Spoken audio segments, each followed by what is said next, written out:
Number 2, but also strict accounting and auditing rules to prevent mishandling or improper application of the funds. And this is the work of COA. Am I right? Yes po, Mr. So, Chair. Mr. Chair, we are requesting that COA should now do what they should do to implement this joint circular right now. Because you have always been telling us that you're always mentioning the joint circular. And because of that, nakakalusot yung mga tinatawag nating rentals na yan. Nakakalusot. Walang attachment, walang particulars, hindi malaman kung paano ginamit yan. Bakit yung 78 days na yan, 5 million lamang, pero bakit yung 11 days, 16 million? My goodness, kahit sinong kausapin nyo, kahit hindi marunong na mathematics, sabihin nila, aba, ang taas naman ito. Enzo Recto, kalaban ang katiwalian at kasinungalingan, kakampi sa katotohanan at kabutihan.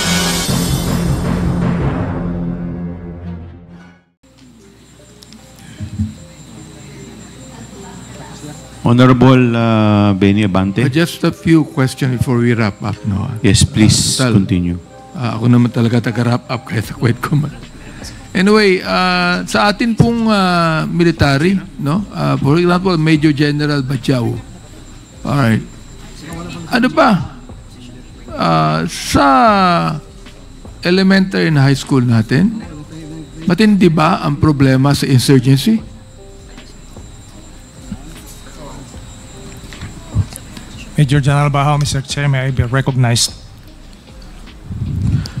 Major General Bahao, you are recognized. Thank you, Mr. Chair. Your Honor, ang problema ng insurhensiya po ay nandyan pa.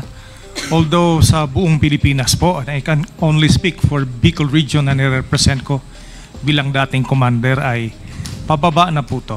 Okay, na generally speaking, Major Bajau, alam ko Bicol lang, no? Are you a Bicolano? No, Mr. Chair, Okay. Your Honor. Sa Bicol ko lang. Pero I think that even Yusik Mempin could be able to say this. Matindi ba ang problema sa insurgency sa high school and elementary o hindi na? Sapagkat hindi na. Pababa na po siya, Pababa Your na. Honor. Yes, Your Honor. Gano'n po baba, for example? Ilang percent? Gano'n po baba? Gano'n po baba? I can only speak for the 9th Infantry Division, Your Honor. Meron kaming dating 8 guerrilla fronts. Ngayon, mag-isa na lang po ang naiwan na weekend guerrilla front. So, ganun kababa na po. Meron pa ba tayong mga NPA na mga sundalo na mga minor de edad? Marami pa ba? Sa pagkangayon po, Your Honor, wala po kaming na sasagupa sa aking kapanahunan po. Wala na. So, ibig sabihin, mas mataas ang issue ng insurgency sa college. Sa college, correct? Yes, Your Honor, Mr. Chair. Therefore, hindi DepEd, dapat CHED. Tama ako, mali?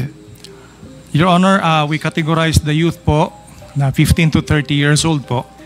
Kasama dito yung mga ibang high school students po. Ganito na lang yon. If DepEd would have a subject lang kayong mga DepEd family, please listen to me. I say this. Kung meron kayong subject sa high school, for example, on anti-insurgency campaign, on the evils of communism and atheism, mas maganda, di ba? Tama ako, Mr. Monsayak. Yes, Your Honor. Hindi na kailangan pa yung youth summit na binabanggit ninyo na ginagastusan ng confidential fund ng DepEd. Oo. Ngayon, sa college pwede. Sapagkat meron tayong UP, meron tayong PUP. Oo. O meron tayong pamantasan sa lungsod ng Maynila na yan, pwede ba maging breeding place ng insurgency yan eh. Di ba? So therefore, it must be CHED. It must be CHED that should connect with the DND as far as the anti-insurgency campaign should be done. Am I right, Major Bajao? You're right, Your Honor. Okay, Yusek Mimpin, am I right? Yes, Your Honor. O, ganun na lang gawin natin, DepEd. Magkaroon lang tayo ng subject on anti-insurgency sa ating high school, communism and atheism, no?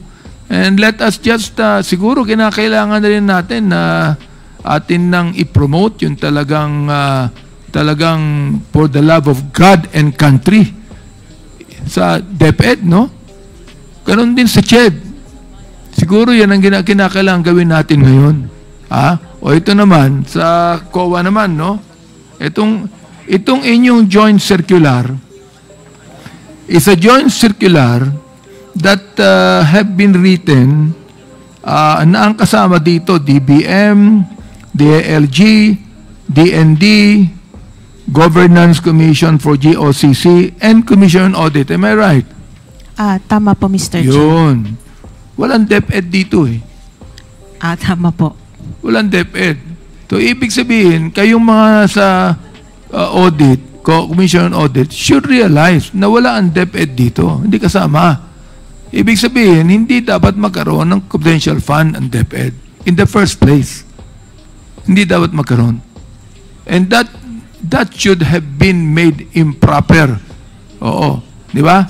O, nakalagay dito, the utilization of such funds is generally confidential and classified by nature, which requires not only strong internal controls in the release and utilization thereof, but also strict accounting and auditing rules to prevent mishandling or improper application of the funds, of which COA has neglected.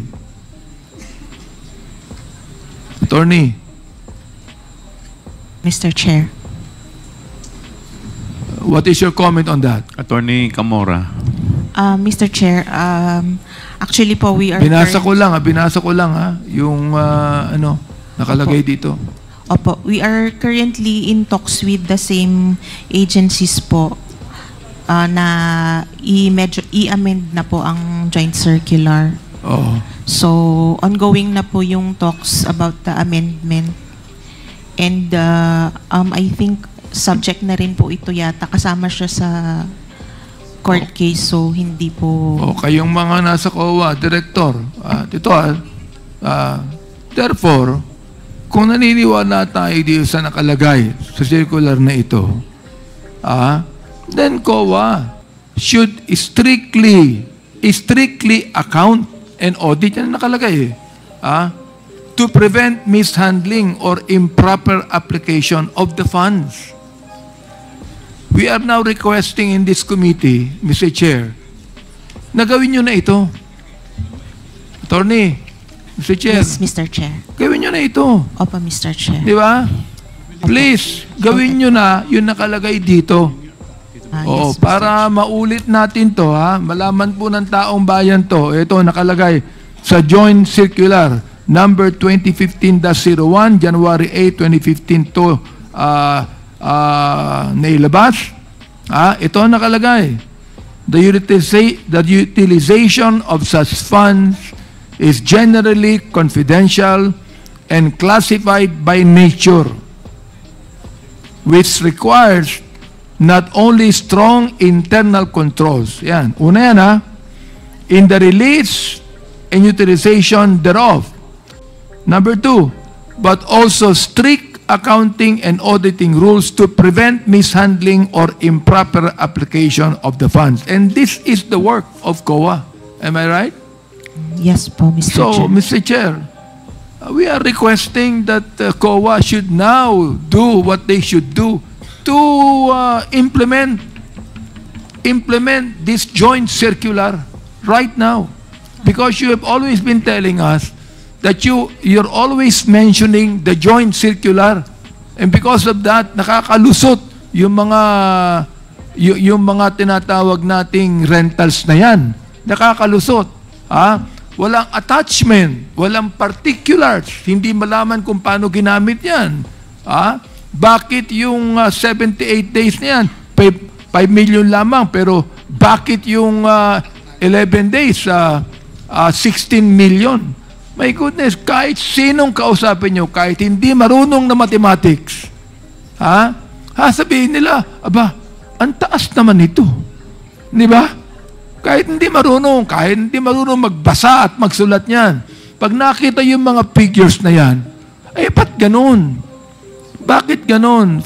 Listen, COA, lahat tayo rito, no, tandaan po natin na ang taong bayan pa rin ang makapangyarihan dito. And the thing is this, no, we still would like to say this, that we are not a government of men, we are a government of laws. And therefore, every law must be implemented properly. And I would like to please suggest to COA, tingnan nyo na maigi ito, and please implement the ruling in the joint circular. Nakita ko at nabasa ko you're using it, therefore, gawin nyo ang dapat mangyari dyan sapagkat strict accounting and auditing. Yes, Tama ho Mr. ba ako? Yes po, Mr. Gawin Chair. natin. Maraming salamat po, Mr. Chair. Yun lamang. Mr. Chairman.